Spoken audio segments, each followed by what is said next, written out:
ناظرین، آج یہ بیان کیا جائے گا کہ مشرکین نے وہ کون سے جانور تھے جنہیں انہوں نے اپنے اوپر حرام کر لیا تھا۔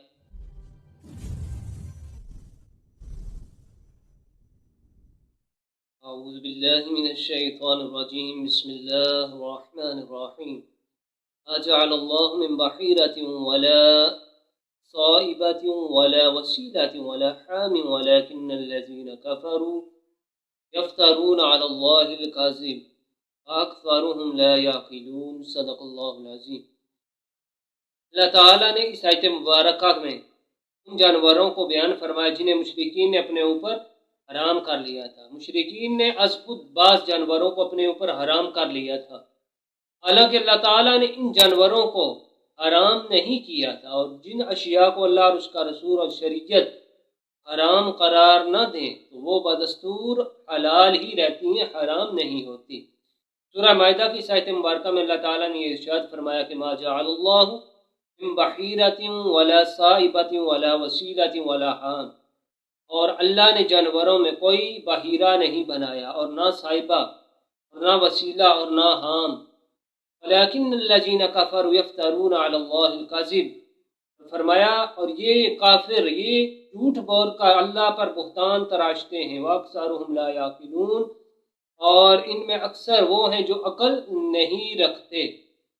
اس آیت کریمہ میں 4 لفظ آئے، ایک بحیرہ اور دوسرا صائبہ، تیسرا وسیلہ اور چوتھا حام۔ ان الفاظ کی تفسیر میں المفردات میں ہے کہ بحیرہ مشرکین اس جانور کو، اس اونٹنی کو کہتے جو 10 بچے جن لیتی تو وہ اس کا کان چیر دیتے، یعنی اسے لمبا اس کا کان چیرتے اور اسے چھوڑ دیتے، اس سے نہ کوئی نفع حاصل کیا جاتا اور نہ اس پر سواری کی جاتی۔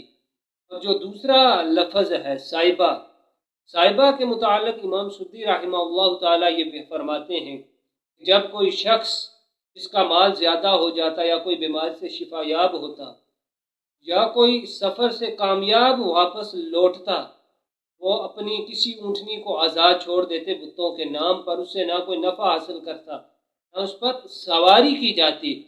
اور جو تیسرا لفظ ہے وسیلہ، وسیلہ کے متعلق ابن مسیب رحمہ اللہ تعالی یہ فرماتے ہیں کہ جو اونٹنی پہلی اور دوسری مرتبہ مادہ کو جنتی تو وہ اسے وسیلہ کہتے۔ جو چوتھا لفظ ہے حام، مفردات میں ہے کہ حام وہ اونٹ، مشرکین اس اونٹ کو کہتے جو 10 مرتبہ مادہ کو گبن کر دیتا تو وہ اسے بھی آزاد چھوڑ دیتے، اس سے نہ کوئی نفع حاصل کیا جاتا اور نہ اس پر سواری کی جاتی۔ اللہ تعالیٰ نے یہ ارشاد فرما دیا ما جعل اللہ من بحیرۃ ولا صائبۃ ولا وسیلۃ ولا حام، اللہ تعالیٰ نے تو ان جانوروں میں نہ کوئی بحیرہ بنایا ہے، نہ صائبہ، نہ وسیلہ اور نہ حام۔